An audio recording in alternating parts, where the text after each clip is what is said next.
Figure it out. Hello, this is Adam Koralik from Figured Out Productions. The following video is a video of some kind, and I hope you enjoy it. Hey guys, it's Adam here, and today we're going to be talking about this. This is a series of random packages that arrived in the mail. And obviously, based on the stuff on the table and the title, you know what it is, but you knew kind of before I did. So just before we get into the review and all that stuff, I just got to say, full disclosure, this was sent to me for free for the purposes of review, but initially I had no idea by who. This just showed up. I didn't know why. So at first I thought maybe this was sent by Stone Age Gamer. I've done a lot of reviews on their products. In fact, they had talked to me asking if I might be interested in this. So I at first thought maybe it was them, but wasn't from Stone Age Gamer, so I was confused. So I emailed them, and then they were like, "No, you're on our list. We haven't got them in stock yet, so I haven't been able to send them to you." And I was like, "Okay, well, I got them, so I guess you don't need to." And then I went over to Castlemania Games. My buddy Ryan, who runs that place, he has sent me all the previous controllers in this line, the Retro Fighters controllers. So I thought, oh, maybe he sent it to me. And I asked him, and he's like, "No, you were on my list. I hadn't got them, or I hadn't got them yet." And I was like, "What?"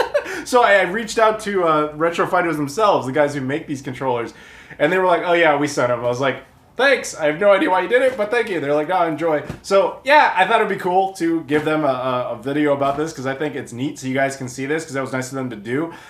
If you want to get them though, if you like this stuff, I'll put a link to both Stone Age Gamer and to Castlemania Games in the description, and you can pick up these controllers at either one of those places. They're both awesome, run by really cool people, and I recommend them for all sorts of stuff, not just this, but feel free to take a look. But yes, that is the weird little story about how this package got here. So let's go ahead and open it up and take a look inside. Now, it appears to be basically 4 packages all like attached together, and I assume that's because they sent 4 of them. But we'll take a look and verify that in a second here. But just cutting through the tape here, and we break each one away. Well, I thought we'd done that.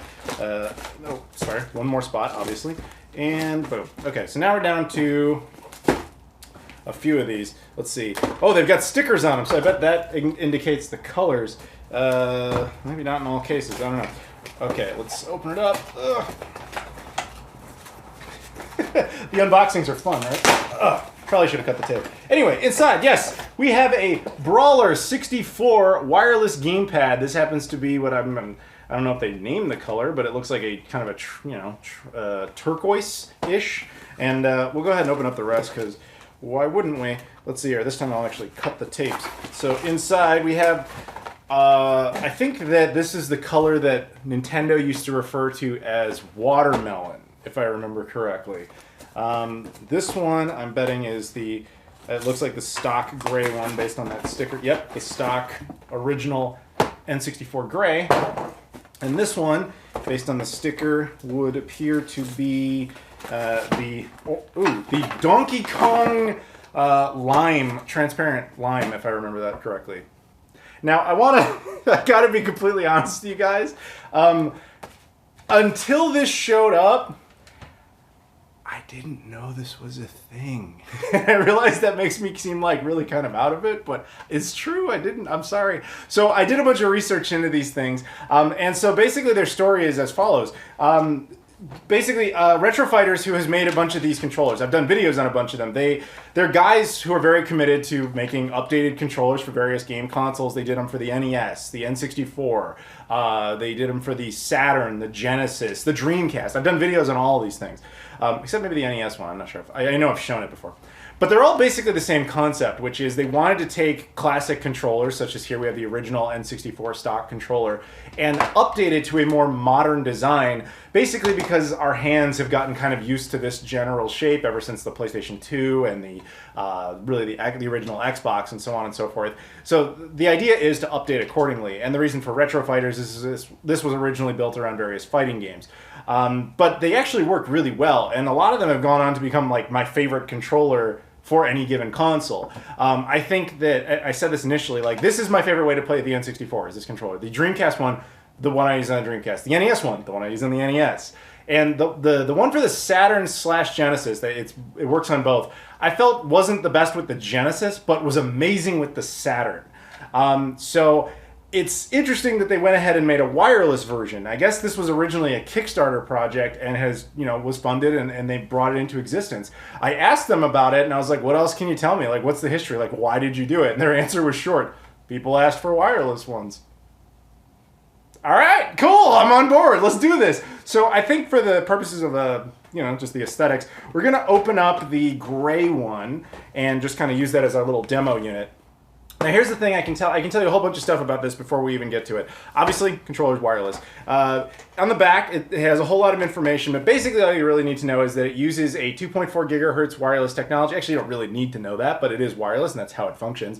The wireless range is about 30 feet. It takes about 2.5 hours to charge one of these fully, and like any battery-based device, you should really charge it all the way before you use it. Once it's charged, you get about 10 hours of gameplay, or at least that's what they claim. The battery on it is interesting because they use kind of a stock battery. So you can, if the battery is ever getting really bad on you over time and you want to replace it, you can actually open up the controller with screws, the screwdriver, and remove the back and take the battery out and replace it. And they even give you like the exact model number battery you need and everything. And you can just pop it in there, boom, essentially brand new controller battery again. They had also made a couple of various changes to it. I know there were some updates they made to the joystick, as well as the D-pad and the triggers. So that they listened to feedback they got from the community and they made changes accordingly. But the one, they also added, they've had turbo functionality, but I guess they did something to improve it, is my understanding. Now, let's go ahead and take a look at it, and then we'll show you the. I'm going to call it the Achilles heel, but you'll see what I'm talking about. But taking it out of the package here, inside we're presented with a little bit of bubble packaging, the controller itself, and some just random stuff. First is a manual. This largely recites the information I just gave to you. It also has information about how you sync it up and stuff like that, which is not supposed to be a particularly difficult process. And then it also comes with a cool little keychain, and these are color-coded. These are actually different based on whichever controller you get. But taking it out, you have the controller itself, and then you have the dongle. Now, the dongle at first might look hysterically large. I mean, here it is. If you want to see it inside of an N64, that's what it looks like. It looks ridiculous, but there's actually a very legitimate logistical reason for this. It's not an aesthetic choice, although it kind of looks like the N64 has developed a little weird mutant hand and is like waving at you or something. But the reason for it is simple. The memory pack. If you guys remember on the original N64 controller, Nintendo built the memory card slot into the back, thus you could just do that. And on the controller version, the wired version of the Retro Fighters controller, that port exists. On this, it does not. So if you want the memory card, not a problem. You still have it. It just connects over there. So really, the dongle that is for wireless connectivity is relatively small. It's just the shape is bigger just because it needs that option available. Now, as cool as that is, there is a big obvious downside to that. There's no way to use a rumble pack with this thing. As you can see on the back of the controller here, it doesn't exist. The port's not there. That also means that the transfer pack does not function with this either, which really just kind of limits some of the Pokemon games. But yeah, the rumble pack does not function regardless. This bad boy right here that I'm sure a lot of us remember. Which is a downside. So you might be thinking, well, that doesn't matter. They probably built rumble into the controller. Unfortunately, no. That's not there. And I don't pretend to know exactly why that is. It could be a budgetary issue. It probably is. You have to remember that the N64 introduced rumble feature like a good chunk of the way into its life cycle, and not every game utilized it. So it might be one of those things where they go, it's a bonus, you don't necessarily need it. I'm guessing, this is pure speculation, they did not tell me this, I'm guessing it was removed just to make the controller not as bulky, not as heavy, cheaper to produce, and honestly, probably to allow space for the battery, because without needing that port there, you're free to use that space in other ways. That's a guess. Maybe one day they'll add that if this is successful enough and there's a third version. There could also be possible conflicts with the technology there. Like the history of rumbles and controllers is a long legal battle situation that we don't need to get into the history of, but I don't know. But the controller itself that we got is actually quite nice. It's actually kind of nice to get a controller for the N64 that's this light. The joystick is, they claim it's different. I'm not feeling it, but it could be one of those things where it's just kind of hypersensitive, not so much for you as the player, but more for the console. I don't really know. The D-pad I can tell immediately is different. On the original, it's kind of, there's like a circular area that's emboldened,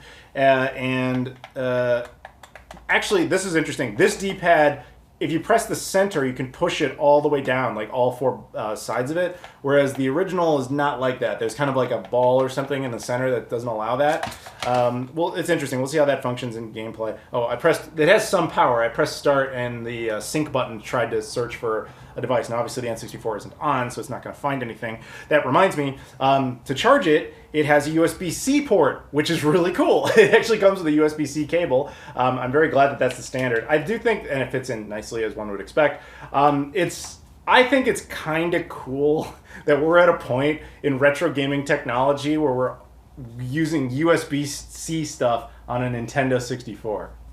There's something cool about that. But yeah, first impressions without having actually played it thus far is that it feels like a nice update to this version. And I gotta say, one of my complaints I remember in my previous review was the piece on the back, it kind of did this, where I blocked my fingers, obviously, because there's a big piece of plastic there. This doesn't have that problem. So I get the feeling this is gonna feel like a nicer, different experience. The triggers are different. I can feel it. These kind of slowly move down. I think these are more analog. And these are just kind of a click sensation. These are more digital. So that's interesting. I'll see how that actually plays out. But I like the feel of it. I gotta say, I like the feel of it more than the original. Because when you hold them next to each other, one right after the other, you can tell this feels a lot more blocked. Now, a lot of you may not have that version of the controller, and you're like, well, that's great and all, but you have that one sitting there, so how does it feel up next to that? You know how this controller feels. I'm sure you know a lot about it. You either got used to it or you didn't. With that alone, I can tell you, I already said it before in my original review, the Retro Fighter's wired controller, massive improvement over the original, in my opinion. Now, I don't claim to be an expert on like the minutia of controllers. I know you'll leave that to like the Smash community and stuff like that to be like, no, you need this because that happens and that makes it work like this and blah, blah, blah. I'm not that finite in it. I'm a guy who just kind of enjoys playing a good game with a good controller. And with that context being out there, I felt that this controller was a big improvement. And I feel that at least from the sense of the feel of it and the weight and all that, this feels better. However, obviously I want to test it with various games. I want to test the battery life. I want to test how much the rumble not being there bothers me. So I've been using this for a while now, and it's time for final thoughts. This is one of those things where, like, you didn't know you needed something until you had it. This thing's pretty good. Like, I gotta say, I told you already, like, you know, I love this version of the controller. This was already my go-to way on the N64. And, you know, I did have an issue, like I said before, like with pressing my fingers up against this, but I never really thought like there was much of a solution to that. Obviously, that simply not existing is a solution. Granted, you lose the rumble feature. I'm sitting there playing, especially Star Fox 64, right? I'm sitting there playing that for quite some time. It's one of those games where like I inherently know that game with the context of rumble. But I didn't really feel like I was missing much, to be totally honest with you. You got to remember that the rumble packs on the N64 did require batteries, and that was one of those things where you were kind of often used to not having them anyway. At least that was my experience. So, I don't know. Yes, that's a downside. I will be very clear about that. It would be wonderful if there was some way around that in the future, if there was anything that they could do about it. But let's be very clear about it. There's no way the Retro Fighters is like, oh crap, we just forgot. Like, there's no way they don't know. So hopefully there is some version of this eventually that is capable of it.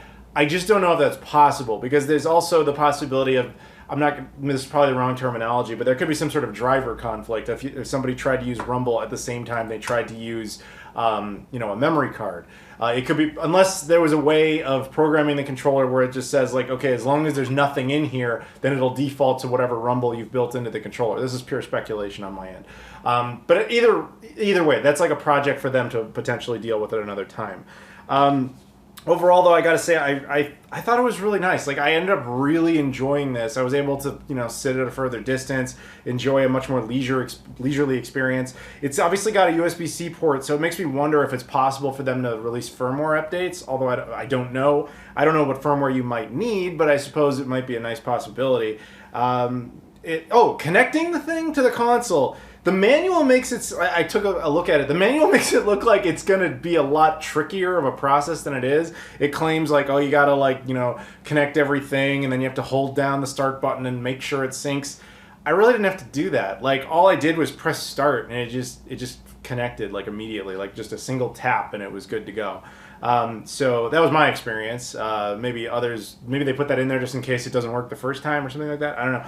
But yeah, aside from the fact that it does not support Rumble features, aside from that, I really have no criticisms of this. And again, I'm not in the Smash community or anything like that, so I'm sure somebody will be like, but this minor thing, like, that could very well be. I'm not mocking you on that. I don't know. That's all I'm saying. But from my perspective, the games I was sitting there playing, all my favorites, I really enjoyed it. I think this is, like, and to me, because, again, I didn't really know this was even a thing until, like, really, honestly, the other day when they showed up, this is, like, a hell of a nice bonus, and to get all four of them, I'm thinking, like, dude, 90s nostalgia N64 4-player party at my house, right, guys? Like, everybody come over, we'll hang out, we'll play this, we'll get some pizza, it'll be awesome. Make it a blockbuster night, if it were, as it were. But yeah, I gotta say, like, oh, buy a controller. No, fortunately, that's the one that didn't have a controller in the box. Yeah, I gotta say, I really like it. That's really all I can say about it. I would actually very much recommend it, especially if you've never had the previous Retro Fighters controller, because then it's like a big upgrade. Big upgrade. If you have the previous version of this, it is still an improvement, provided you do not mind the sacrifice of the rumble. I have to say, I know I keep repeating myself here, but really, losing this actually makes the controller itself much more comfortable. I have to be honest about that. That's how I feel. I'm not going to say that I really noticed anything different about the joystick itself. I'm told it's more precise. That's probably accurate, but I can't say I personally noticed it. The start button I noticed is a little different, but not noticed it with my hands. It's like I just kind of sat back and looked at it some more and then realized they're a little different, but not enough to actually be interesting. The D-pad is different. But I also didn't have any conflicts with that either. You know, the D-pad just worked. So that's pretty much it, guys. Thank you very much for watching. If you're interested in getting this, there's 2 links in the description. One to Castlevania Games and one to Stone Age Gamer. Pick either one you like. Support them both. They're both awesome. Thank you very much to Retro Fighters for this, like, surprise. Like, super surprise. Like, honestly, I was completely baffled by what happened here. I think in, like, the 12 years I've been on YouTube, I don't know if I've ever had anything show up where I was just so, like, like, I had no idea where it came from. But yes, thank you guys very much for watching. If you could like, comment, subscribe, you know, I appreciate that. As always, check out the description, hit the social media stuff, Twitter, Instagram, Facebook, Patreon, Discord, all that sort of stuff. Always appreciate it. Thank you very much, and I'll see you all later.